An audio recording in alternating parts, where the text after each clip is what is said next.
tardes, amigos. Estamos nuevamente con vosotros en la segunda parte de nuestro programa. Hemos hecho un pequeño inciso con música adecuada al tema que estábamos tratando y cambiamos rotundamente de tema, aunque los invitados son los mismos en la mesa. Y bueno, pues tenemos enfrente, en la esquina aquí, allí, a un peso mini pluma. Habíamos dicho eso, mini pluma. Mini pluma, que es una persona a la que ya entrevisté en una ocasión y nos salió algo de dulce. Sí, señor, es verdad. Fue una de las cosas una entrevista muy bonita, muy sí. amigable, muy espontánea, muy rápida, en fin, como si estuviéramos hablando sin micrófonos, ni cámaras, ni... Es que además estábamos casi sin micrófonos y sin cámaras, porque en lugar de hacerla en un estudio, la hicimos en el despacho del presidente de esta empresa. Es verdad, así es, sí, señor, pero quedó fantástica. Y se puede visionar perfectamente en la Bueno, se podrá visionar cuando yo consiga volver a subirla, porque YouTube tuvo el dislate de cerrarme todos mis canales. Anda. Y entonces he abierto canales nuevos y estoy poquito a poquito pues subiendo pues material de más de 6 años. Bueno, pues nada. Porque parece ser que somos unos negacionistas. Sí, señor. Es que eso es muy malo. No se puede ser negacionista. Bueno, pues tenemos aquí a Luis Antequera, que es un hombre que hace cosas muy bonitas, escribe muy bien. Muchas gracias. Y vamos a tirarle una flor con tiesto incluido. Eso es porque no me has leído. No, pero te he oído, que es más importante. Bueno. Sí, ya he leído algo, pero yo, a mí la gente me dice, ¿tú te lees muchos libros? Digo, yo hace años que no leo libros. Leo algún trocito que me interesa de un libro porque me hacen una entrevista, pues si tiene 500 páginas, a lo mejor leo 100. Dice, hombre, ¿y eso por qué? Digo, porque yo tengo una ventaja que no tenéis los demás. Es que cojo al autor, me lo siento a hablar y le digo, a ver, cuéntamelo. Exactamente, así cualquiera, ¿no? Sí, cualquiera. Sí, cualquiera. Y tú y yo hablamos de la conquista, el descubrimiento. Sí, era la historia desconocida del descubrimiento de América. Era un nuevo planteamiento. ¿Cómo lo definiríamos exactamente? Pues perfectamente, es decir, no fue el descubrimiento de América, fue el descubrimiento de medio mundo, concretamente el 57% del planeta, por los exploradores y los marinos españoles. Todo lo que va desde el meridiano 28, que pasa por las Canarias, oeste, hasta el meridiano 127 este, que pasa por las Molucas. Todo eso es un descubrimiento español. Solventar ese expediente bajo el título Descubrimiento de América es una completa injusticia. Totalmente. América, al revés, en esta aventura, América fue más bien un obstáculo que otra cosa, que un auténtico descubrimiento del que sacar partido. Se tardó mucho tiempo en sacar partido de América. Antes tuvieron que pasar muchas cosas, tuvo que haber una presencia española ahí haciendo muchas cosas, empezando esa evangelización maravillosa que hicieron los españoles en América y luego una labor de exploración fantástica para hacer asequible a todo el mundo pues el mundo del el amplio campo de la navegación por un 57% del planeta, se dice pronto. Luis, flor con tiesto. Flor con tiesto. Tengo ganas de que me invites un día a conocer en esa amplia fuente de conocimientos que eres el Museo Naval. Ah, bueno, será un placer. Hombre, es una de... Tengo entendido que eres guía del Museo Naval. Bueno, yo no soy propiamente guía del Museo Naval. Lo que hago es que invito a todos mis amigos, a los que quieren, naturalmente, a enseñarles el Museo Naval, y llevo ya más de 300 personas a las que les he enseñado el Museo Naval. Es una visita, siempre lo aclaro, una visita que es más de tipo histórico que detenerse ante los maravillosos objetos que hay en el museo. Es sobre texto de los objetos que existen en el museo, hacer un repaso a la historia, a la maravillosa historia española que empieza en 1492 y termina en 1805. Esos 3 siglos y cuarto de auténtico poderío español en el mundo que no tienen igual, no tienen nada ni parecido. Pregunta de examen. Venga, ¿Cómo me las ingenio yo? Bueno, no yo, porque yo lo tengo fácil. Te hago por teléfono y te digo, oye, ¿cuándo vas a estar ahí? No. La gente, las personas, los españoles, los patriotas que quieran ver el Museo Naval, acompañado por alguien como tú, que se lo sabe casi todo. No digo todo porque todo no lo es nada. Yo tenía casi todo. Yo tenía un profesor de ciencias que decía el 10 es para Dios, el 9 es para mí y yo lo más que doy es un 8. Pues bueno, pues yo un 7. Nah, bueno, más 8,5. Vamos a ponerte un 8,5. A ver, ¿cómo se pone en contacto la gente contigo para que les enseñes ese museo naval? Mira, esto viene siendo hasta el momento una cuestión de boca a boca. Parece mentira que a través del boca a boca pues ya vayan bueno, casi... pues ahora va a ser boca a micrófono. Exactamente, ya pues van casi 300 personas o incluso más, vete a saber. Pero vamos, en cualquier caso, desde luego yo tengo un correo electrónico que no tengo ningún inconveniente en dar, que lo doy aquí y si alguien se quiere poner en contacto conmigo, pues encantado, porque estamos abiertos a todo aquel que quiera conocer la historia de España, de esos siglos maravillosos a través del Museo Naval. Y el correo electrónico es en cuerpo y alma, tal cual suena, pero naturalmente sin separaciones, @movistar.es. Movistar. Aquí tendemos a decir Movistar. Bueno, en Movistar. El vídeo lo pondremos, te lo pondremos pues, ahí debajo. Estupendamente, y será un placer, desde luego, acercarles este maravilloso museo que está entre los mejores del mundo en su categoría y que es precioso. Además, un museo a la antigua, presentados los objetos. A pesar de que ha sufrido una reforma, ha sido una reforma bastante racional, que no ha cambiado su espíritu, como sí le ha ocurrido, y no los voy a mencionar, a otros museos, por desgracia, pero este sigue manteniendo sigue manteniendo mucho su encanto original. O otros, como no los han destrozado, los han ampliado, pero los han aburrido, como el de Cartagena. Efectivamente. No sé si tú conocías el Museo Naval de Cartagena. No lo conozco. Yo lo conocí. Ni el antiguo ni el Era moderno. un edificio muy pequeñito, quizá estaba todo muy amontonado, pero tenía espíritu de museo. Ahora son unas naves gigantescas. Exactamente, son eso. Es que a eso vamos, por desgracia, es la nueva museología, que es un completo error. Yo creo que tarde o temprano se va a volver a la antigua, pero, en fin, esto es tiempo que se pierde y dinero, muchísimo. Ha cambiado el romanticismo por el didactismo. Incluso no, mira, cuando se funda el museo, ahora voy a meter yo baza aquí, se funda el MARC, Museo Arqueológico de Alicante, entonces yo estaba en plena efervescencia de escribir libros de historia antigua, que es de lo que entiendo, porque de lo demás no entiendo nada, pero de eso sí, un poquito, o sea, un 7 o por ahí. Y entonces empecé a colaborar con el MARC. Y la manera de colaborar con el MARC fue que yo llego allí y, bueno, todo es muy interactivo, ¿no? O sea, paredes vacías en las cuales hay proyecciones, juegos de luces, historias raras, ¿no? Y únicamente había una cosa que me gustó muchísimo y era donde me examinó el director del MARC. El director del MARC me dice, bueno, usted quiere venir aquí a colaborar y tal, porque ha escrito un par de libros, usted se cree que sabe algo de esto, vamos a ver si es verdad. Entonces me enfrenta con una reconstrucción de una tumba íbera. Me dice, a ver, ¿está bien hecha esta reconstrucción? Y digo, pues está bien hecha, pero está mal hecha. Esa fue mi respuesta. El otro se quedó muy sorprendido y dice, ¿por qué? Y digo, pues porque todo lo que hay en esa tumba, menos una cosa, corresponde. Y hay una cosa que no es de ahí, aunque puede estar ahí, pero no es de ahí. Dice, ¿qué es lo que no debe estar ahí? Y digo, pues que es una tumba íbera y tiene un vaso de origen griego que por la época en la que se supone que debería de estar hecho, es raro que esté ahí. Y entonces me dijo, vale, vamos al sótano que le voy a enseñar el museo. Porque en el sótano tienen el 90% de las falcatas ibéricas que hay en este país, que son muchos cientos. Y en exposición tienen 2. Es una pena, una auténtica pena. Entonces, tener cerca de 1000 piezas que son completamente diferentes, porque la falcata es un arma que se hacía a la medida del tamaño del individuo, es decir, iba de la flexura del codo a la punta del dedo anular, esa era la longitud de la falcata. Claro, cada hombre tenía una altura y, por supuesto, esa distancia era diferente, con lo cual cada falcata era diferente. Como cada uno tenía la pasta, digamos, el dinerito diferente, pues también el arma era diferente, el herrero era diferente, con lo cual, si pusiésemos las casi 1000 falcatas una al lado de otra, no hay 2 iguales. Claro. Pues están todas metidas en estanterías. No es que diga yo que haya que poner 1000 falcatas, pero, hombre, 2...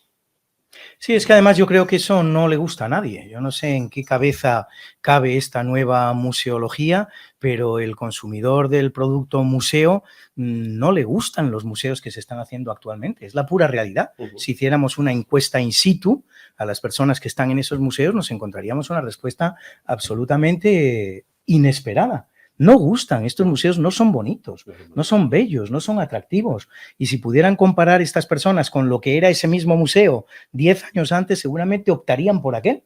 Pero bueno, son estas cosas extrañas que están pasando en nuestro mundo actual. Yo me echo a temblar cada vez que en una ciudad reforman una plaza, porque destrozan una plaza bonita para dejar un montón de dinero. Exacto, bueno, la Puerta del Sol y tantas. Diría la tantas, Plaza Mayor de Madrid. Mira, yo diría tantas, con los años que José tengo, Antonio, los años que tengo, vengo de ver un par de ellas. La Puerta del Sol, que aparece en las películas esas en las que empezaban actores como Tony Leblanc, Tony Leblanc, conductor de autobús, que pasa por la Puerta del Sol, y en la Puerta del Sol en el centro pues había como no una rotonda porque no era redonda, pero sí ovalada, con sus florecitas y con la fuente con el chorrito y todo ese tipo de cosas que le daban encanto. Claro. Y lo mismo sucede con la Plaza Mayor. La Plaza Mayor de Madrid, la visión actual con la visión de cuando yo era niño, completamente nada. No tiene absolutamente nada que ver. No tiene nada que ver y además a peor. Porque si fuera no tiene nada que ver, pero sea mejor o no. Yo siempre digo que todas estas plazas españolas que se están peatonalizando, habría bastado con cerrar el tráfico. Sí. Simplemente, y quedarían mucho más bonitas que los auténticos disparates que se están haciendo en este momento. Auténticos disparates. Sí, señor, lleva usted toda la razón del mundo. Voy a poner un ejemplo que no viene al caso, pero que sí viene al caso. No solamente los antiguos hicieron el acueducto de Segovia, hicieron otros. Recientemente yo he visitado la ciudad de Elvas, ciudad fronteriza entre España y Portugal, que tiene dos castillos tipo Vauban, un poquito raros, pero Vauban al final, y que tiene un acueducto, que además puede circular el agua por él, o sea, está estupendo. Entonces alguien decidió restaurarlo. ¿Sabes lo que han hecho? Pues tapar las piedras para que no se estropeen las piedras. Entonces ahora ves un acueducto que está enlucido, de punta a punta, enlucido. No se ve ni una piedra. Entonces un acueducto de piedra, que lo ves todo de color marrón, porque lo han enlucido, luego le han dado ese color como se da ahora en los edificios cuando los rehabilitan. Tengo la suerte de conocer ese acueducto hace 20 años. Sí, cuando estaba sin enlucir, ¿no? Efectivamente, sí, señor. Una maravilla esa ciudad. Bueno, te hemos robado 15 minutos de programa. Bueno, pues venga, vamos a recuperar los otros 10. Vamos a recuperar 15 minutos. Venga, estupendo. Tengo en mis manos, eso de tengo en mis manos me recuerda cuando era niño la televisión española, la 1 cuando era televisión española, solo había 2 televisiones. Este libro. Sí, señor. Y me llama la atención porque yo siempre había pensado que, independientemente de que seas un hombre religioso, que seas un hombre con unas convicciones muy claras, que se reflejan muy bien en este libro además, siempre había pensado que eras un historiador. Y resulta que bueno, más que historia haces otra cosa en este libro, ¿verdad? ¿Te parece que hago otra cosa? Yo he intentado hacer historia, ¿eh? He intentado... Lo que pasa es que evidentemente es un tema sobre el que es imposible hacer historia sin recurrir a una fuente que es esencialmente religiosa.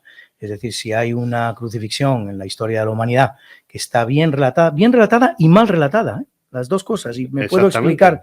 Por eso te hago la pregunta. Sí, señor. Pues intentar hacer un libro sobre la crucifixión sin recurrir a los evangelios y a los textos canónicos, pues es absurdo, es una tontería, hay que recurrir a ellos. Digo que bien relatada porque efectivamente el proceso, el relato es precioso y además muy detallado en tantos aspectos, lo que es el juicio de Jesús, el proceso por el que pasa Jesús, lo que es su pasión, pues está efectivamente perfectamente relatada, además por 4 autores distintos que dan distintos puntos de vista, que aportan distintos datos. O sea, desde este punto de vista se puede decir que la crucifixión de Jesús está muy bien relatada. Bueno, es un libro de historia. Sí, es un libro de historia. Pero cuando terminas de leerlo te das cuenta que no es un libro de historia. ¿A ti te parece? Yo sigo insistiendo que ha intentado ser de historia. Pero no, que lo has conseguido. Bueno, y curiosamente, cuando se llega al acto propio de la crucifixión de Jesús, se sustancia con 4 palabras. Y fue crucificado. Y no se dice más.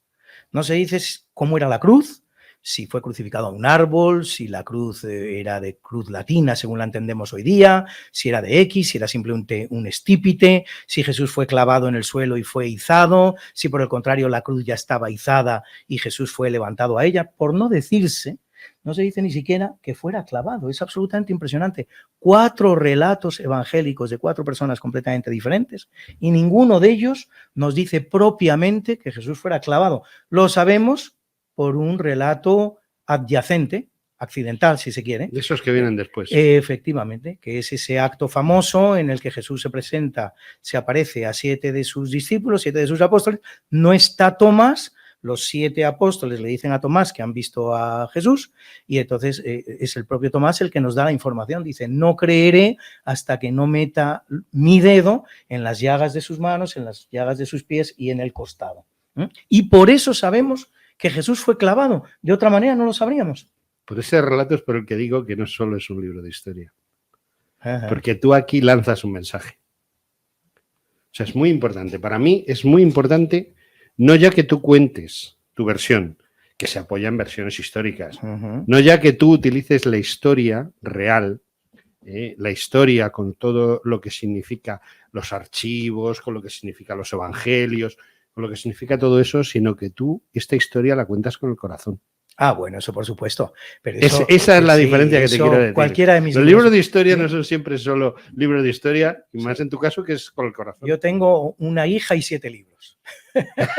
Es así, es decir, para mí mis libros están todos escritos con el corazón, ninguno está escrito de una manera pasajera ni rápida, me enamoro de ellos, de hecho los escribo por lo general antes de que me los encarguen, el editor aparece después, me pregunta ¿qué has escrito? Le digo pues tengo esto y lo otro, pero los he escrito sin finalidad previa, y por supuesto pues este libro ha llevado 10 años de lecturas, parece mentira, luego como siempre digo aparece la figura providencial del editor, lo tienes que montar en 1 mes y medio, en 2 meses, pero tú lo llevas escribiendo 10 años llevas leyendo, 10 años llevas escribiendo, sacando las conclusiones que has sacado de tus lecturas, que has obtenido de tus lecturas, y efectivamente en todos mis libros intenta haber mucha pasión, me enamoro de ellos, eso es verdad.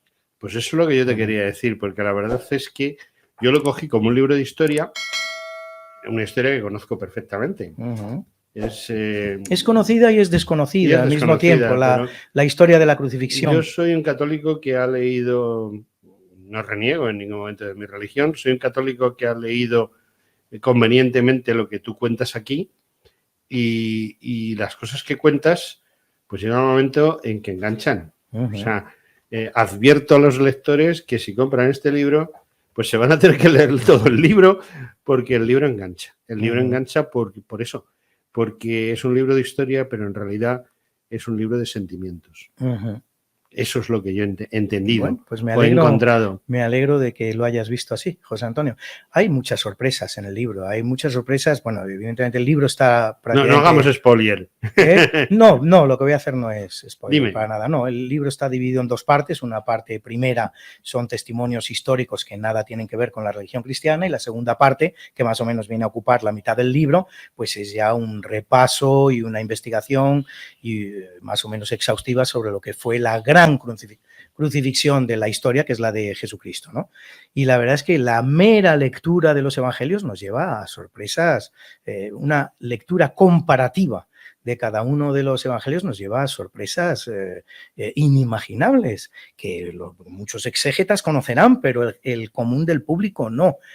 Pues por ejemplo, por decir algunas que me vienen a la cabeza, Lucas en ningún momento habla ni de flagelación ni de coronación de espinas. El relato que hace Lucas de la crucifixión es un relato que me atrevo a calificar desde el punto de vista del investigador, desde el punto de vista del historiador, como incoherente, porque Jesús llega a la cruz en perfectas condiciones, no le ha pasado nada, ha recibido una bofetada y poco más, y sin embargo se muere en 3 horas. Pero en cambio el que lea la versión de San Juan se encuentra una versión completamente sangrienta, muchísimo más, y que es más coherente finalmente, porque la crucifixión, lo que tiene de peor una crucifixión, es que es un tormento llamado a ser sufrido durante muchas horas y muchos días. Tenemos incluso testimonios de alguna crucifixión que duró 10 días. El otro día me apuntaba un participante en una de las presentaciones que estoy haciendo del libro que para que eso fuera así, al crucificado había que darle agua, porque si no se habría muerto antes. Y efectivamente, es decir... Había que rehidratarlo, agua con vinagre. Claro, bueno, agua con vinagre es lo que le dan a Jesús, pero simplemente agua. Pero quiero decir que en la crucifixión lo que parecen actos de piedad son en realidad actos llamados a prolongar el suplicio y hacerlo más insufrible, porque de no haberle dado agua a esta persona que pasó 9 días en la cruz, no los habría pasado. Así que sorpresas, pues esa, por ejemplo, el portado de la cruz, es que nos encontramos que en Mateo, Marcos y Lucas, la cruz es portada desde el primer momento por Simón el Cireneo, Simón de Cirene. Jesús no la lleva en ningún momento, lo han destrozado en la flagelación, no está en situación de llevar la cruz. Por el contrario, en el Evangelio de Juan, que es donde la flagelación se describe de manera más vívida, pues Jesús además porta la cruz y Simón de Cirene ni siquiera es citado. Es decir, que una lectura comparativa de los evangelios, simplemente eso, nos lleva a sorpresas inimaginables. Son completamente insospechadas. Lo que te estoy contando te ha impresionado muchísimo. Te quería comentar una cosa. Yo he estudiado este tema, pero como profesionalmente. Es decir, para mí el tema de la crucifixión, cuando yo me enfrenté con el libro, encontré cosas muy interesantes, porque ciertamente la crucifixión no es una manera de matar, es una manera de hacer sufrir. Y me sorprendieron cosas. Yo, que soy un experto, o trato de serlo, en historia antigua, me encuentro con algo verdaderamente interesante sobre lo que has dicho. Y es que Cristo transporte la cruz en la que va a ser crucificado. Eso no es normal. No es normal, no es normal. Pones el dedo en la llaga, nunca mejor dicho. La verdad es que una de las cosas que me ha enseñado esta investigación es que no hay dos crucifixiones iguales. Y de hecho es muy difícil definir una crucifixión. ¿Qué es una crucifixión? En algunos textos la llaman simplemente una exposición, fíjate. Y casi a lo mejor era más correcto llamarla exposición que crucifixión, porque no siempre había cruz. La crucifixión se producía sobre un árbol, se producía sobre un muro, en posiciones que no tienen nada que ver con aquella en la que vemos crucificado a Jesús. Yo he llegado a dudar, y dudo, de manera fehaciente, de manera completa, que Jesús estuviera colgado en la cruz de la manera en que nos lo representan. Pudo estar colgado en la cruz de cualquier otra manera. No nos lo describen los evangelistas, como digo, los evangelistas en algún aspecto del tema pues se muestran poco informativos. No sabemos cuál es la posición en la que estuvo Jesús en la cruz y yo tiendo a pensar que no fue ni muchísimo menos la que se nos aparece hoy día en las iglesias. Se podía crucificar, como digo, en muros, en árboles, en las posiciones más inverosímiles. Tenemos testimonios de crucificados que recibían un clavo en sus partes pudendas. Otras crucifixiones eran mixtas, pues un clavo en un determinado lugar del cuerpo y el resto atado. Desde luego, lo que es improbable es una crucifixión solo por clavos, que eso es absolutamente improbable. Improbable, diría más, imposible. Es decir, no es posible la sujeción.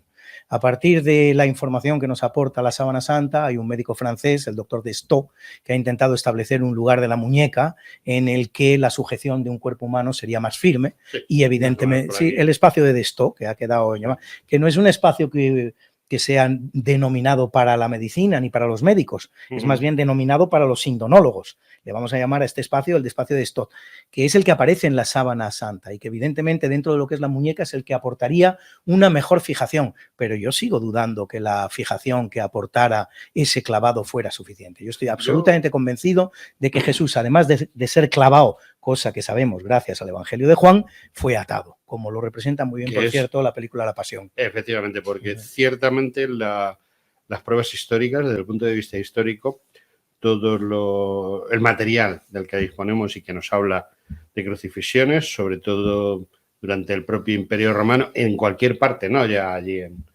en Judea, es que los crucificados, por llamarlos de alguna manera genérica, normalmente eran crucificados sujetos con cuerdas, no sujetos con clavos. Sí. Existía lo del clavo, pero era un aditamento. Un aditamento. Igual que lo y fue. Muy raro, tampoco era muy normal. No, eso creo yo. De todas maneras, nos ha llegado un clavo, además de la época contemporánea a Jesús. Sí. El crucificado de Givat Amidvar, que era un pobrecito, se llamaba Yohanan Ben Jagón. Lo sabemos todo sobre él, porque apareció en un cajón con su nombre y demás. Fue crucificado unos años después de Jesús y efectivamente es un clavo como de unos 14 centímetros que le entró por el lateral del tobillo. Eso es lo que tenemos. Ni siquiera un clavo en las manos, sino un clavo en los pies que le entró por el lateral del tobillo. Y que además tropezó con el nudillo de la cruz, de aquel madero al que este hombre estuviera colgado, y por lo tanto el clavo se dobló. Ese es el gran testimonio que tenemos. Pero efectivamente la mayoría de las crucifixiones eran atados. Hay un testimonio que me encanta, que me gusta muchísimo, es muy revelador de todo lo que hay detrás de una crucifixión, que está en un libro que se llama Los Hechos Apócrifos de Andrés. Andrés es efectivamente crucificado, por cierto, no en una cruz en X, eso es una tradición muy moderna que viene de la Borgoña en el siglo XVI, que pasa con los Habsburgo a la heráldica española, pero de la que no se habla con anterioridad. Tan es así que Caravaggio, por ejemplo, representa a San Andrés clavado a una cruz exactamente igual que la de Jesús, no en X. Bueno, pues en este libro de los Hechos Apócrifos de San Andrés, que es un libro como del siglo V, del siglo VI, hay un testimonio que me resulta absolutamente revelador. Cuando el gobernador, el juez, ha determinado que Andrés sea crucificado, le pregunta el verdugo, ¿lo atamos o lo clavamos? Y responde el gobernador, átalo, así durará más y sufrirá más. Sí. Sí, porque además la muerte normalmente no era precisamente a causa de las heridas, en este caso, ¿no? Sino que muchas veces la muerte se producía por un edema pulmonar, por la postura en la que se encontraba. Mira, una vez más estamos ante ese hecho fundamental. Es de varios días. Sí, sí. Estamos ante ese hecho fundamental de que cada crucifixión era un mundo en sí misma. Había crucificados que morían simplemente devorados por los perros o devorados por los cuervos. Es decir, cada crucificado tenía una muerte diferente, según donde se le pusiera el clavo. Hay un aspecto fundamental de la crucifixión, que es el que prolonga el suplicio, que es el ejercicio de la respiración. En toda cruz necesariamente tenía que haber lo que se llama un supedaneum, o en todo caso un sedile, una especie de sillita en la que se sentara, pero mucho más viable un supedaneum, que es donde el condenado reposaba los pies y gracias a esto era capaz de sobrevivir. De no existir este supedaneum, el crucificado moriría asfixiado en cuestión de minutos. No sé cuánto, yo no soy médico, no soy forense, pero a lo mejor 5 minutos, a lo mejor 30, a lo mejor 1 hora, como mucho, pero no lo que, como he dicho antes, todo aquello que en la crucifixión, efectivamente, todo aquello que en una crucifixión parece un alivio, es en realidad el elemento más mortífero del suplicio. Y el supedaneum lo era, sin duda. Luis, me he quedado sin tiempo. Tú te has quedado sin tiempo y el programa se ha quedado sin tiempo. Bueno, pero ha sido un placer, igualmente. Sabes que esta es tu casa y que estás invitado a volver cuando quieras. Muchas gracias, José Antonio, así lo veo. Y aquí tenemos a nuestro amigo Fernando, que también le despedimos. Muchas gracias. Y que esperamos que vuelva pronto. Lo primero que esperamos es que se solucione el problema de Rusia y pueda volver a hacer esa labor inmensa que están haciendo en los campos de los alrededores de Leningrado, al sur de Leningrado, con esos fallecidos durante la guerra entre la España católica y la Unión Soviética. Luis, Fernando, muchas gracias por vuestra presencia. Muchas gracias a ti. Hasta la próxima.